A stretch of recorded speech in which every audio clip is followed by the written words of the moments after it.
जी महाराज जी, अपना परिचय दीजिए। पंडित अवधेश पांडे। आपको कब लगा कि हमें कथावाचक बनना है? ये आपका जर्नी कैसे रहा महाराज, बताइए इसके बारे में। ये तो बचपन से ही हमारे मन में इच्छा रही, क्योंकि बचपन से ही श्री रामायण जी के पाठ, अखंड पाठ इत्यादि में जुड़े रहे हैं और रात रात में जाकर रामायण करते थे। और जब पंजाब में ज़्यादा ही विस्तार हुआ इसका, पंजाब में पहले छोटे पूजन पाठ में ही लगे रहते थे, लेकिन 10 वर्ष हो गया श्रीमद् भागवत कथा, श्री राम कथा करने का सौभाग्य भगवान की कृपा से मिल रहा है, जो कि लगातार ही चल रहा है।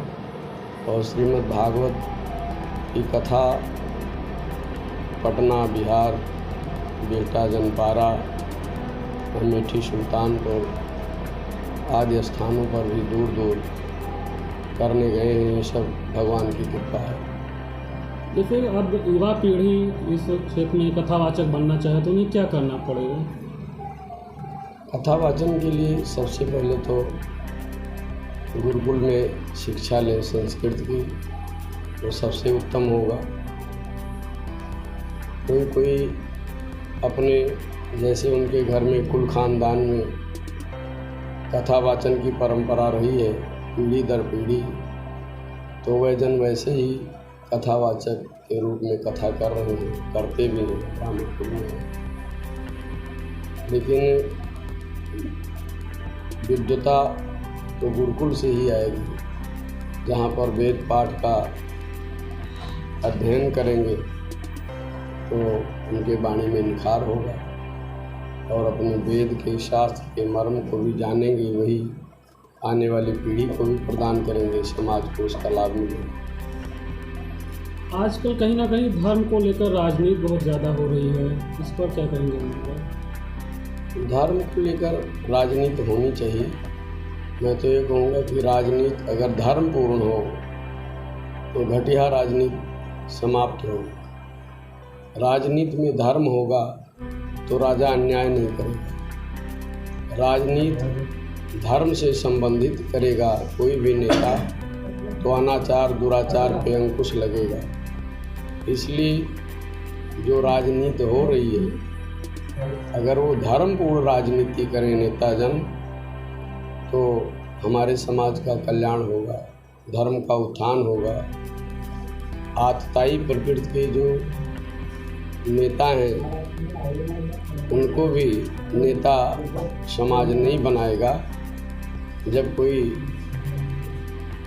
धर्म से संबंधित राजनीति करेगा, धर्म को मानकर राजनीति करेगा। रामायण जी में भी कहते हैं गोस्वामी जी कि सोचे नृपति जो नीत न जाना, जय न प्रजा प्रिय प्राण समाना। तो राजा नीतवान होगा तभी समाज का कल्याण होगा, और नीतवान तभी होगा, अनीत से तभी बचेगा जब उसके हृदय में कहीं न कहीं धर्म के प्रति सम्मान होगा। तभी वो जान सकेगा कि माता पिता का आदर कैसे हो, गुरु का आदर कैसे हो, प्रजा का पालन कैसे हो। प्रजा को पुत्र के समान हमें मानना चाहिए, ना कि सारे समाज का धन टैक्स के रूप में एकत्र करके और अपनी ही संपत्ति बनाता जाए। वर्तमान में यही जो लोग साधु संत महात्माओं के ऊपर, ब्राह्मणों के ऊपर उंगली उठाते हैं और नेता ही उन्हें कहीं न कहीं घुमा फिरा कर फंसा भी देते हैं, ऐसे नेता होने से रह जाएंगे और योगी बाबा जैसे नेता होंगे जो गाय का भी पालन करने के लिए कुछ प्रयास करेंगे, हमारे धर्म स्थानों के पुनर्निर्माण के लिए प्रयास करेंगे और उनके पास अरबों खरबों की संपत्ति वो अपने बच्चों के लिए जमा करके नहीं रखेंगे। यही प्रमाण है कि जो धर्म से संबंधित, जो धर्म को मानने वाला कोई नेतागिरी करेगा तो उससे हमारे देश का भी भला होगा, समाज का भी भला होगा। आजकल युवा पीढ़ी जो है वो गलत रास्ते पे जा रहा है, तो उन्हें क्या संदेश देना चाहेंगे आप? उन्हें संदेश यही है कि उस युवा पीढ़ी से पहले मैं उनके अभिभावक को ही संदेश देना चाहूँ क्योंकि युवा अवस्था में कोई भी बच्चा भटक जाता है, वो अवस्था ही वैसी होती है। लेकिन जो आजकल अभिभावक हैं वो अपने बच्चों को गुरुकुल में नहीं डालना चाहते, कोई भी गुरुकुल, जबकि गुरुकुल में अब ऐसी भी विद्याएं दी जा रही हैं कि वो डॉक्टर, मास्टर, इंजीनियर बन सकता है।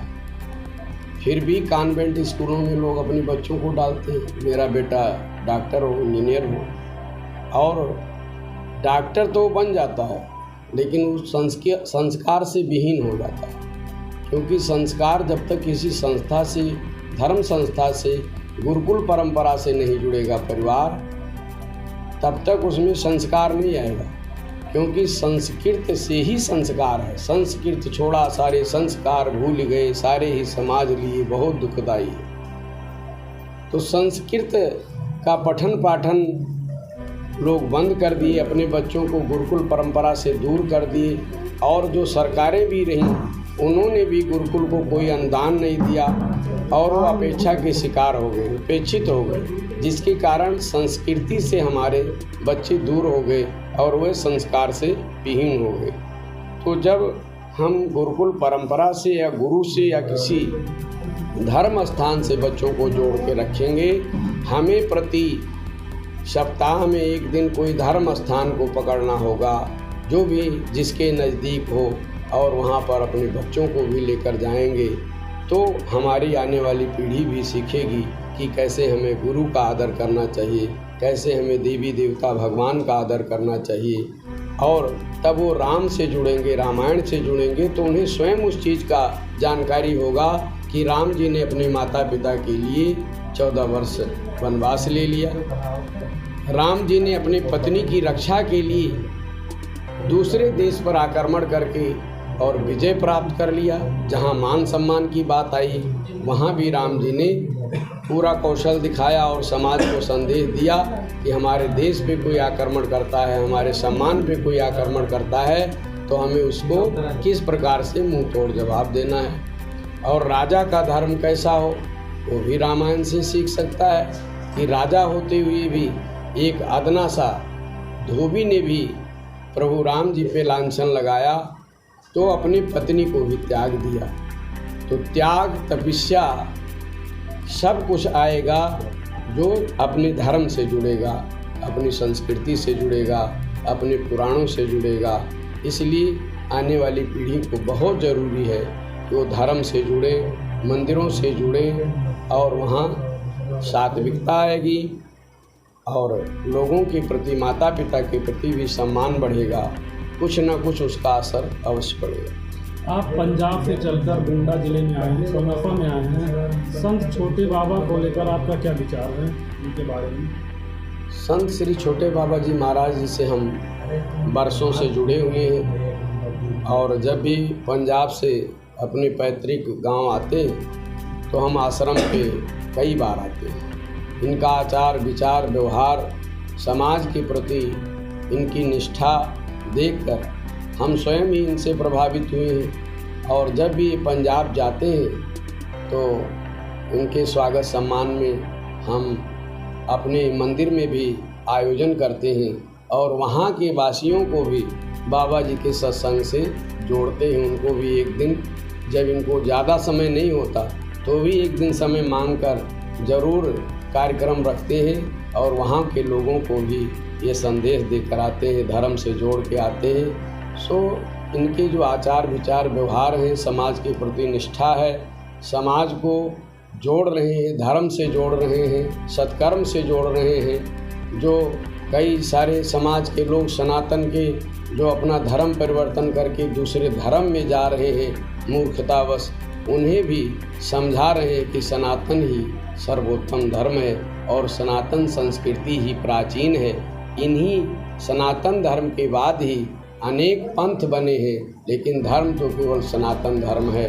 सो इनके जो भी आचार विचार हैं और आश्रम में गरीब तबके का सेवा करना, गरीबों का सुनना, उनकी परेशानियां, मैं आता हूं आश्रम में बैठता हूं तो रोज़ सैकड़ों की संख्या में लोग, परेशान लोग भी आते हैं और उनकी समस्याओं को भी ये उसका निदान करते हैं। सो इसलिए बाबा जी को हम बहुत इनको समर्थन करते और सदैव इनको सम्मान देते।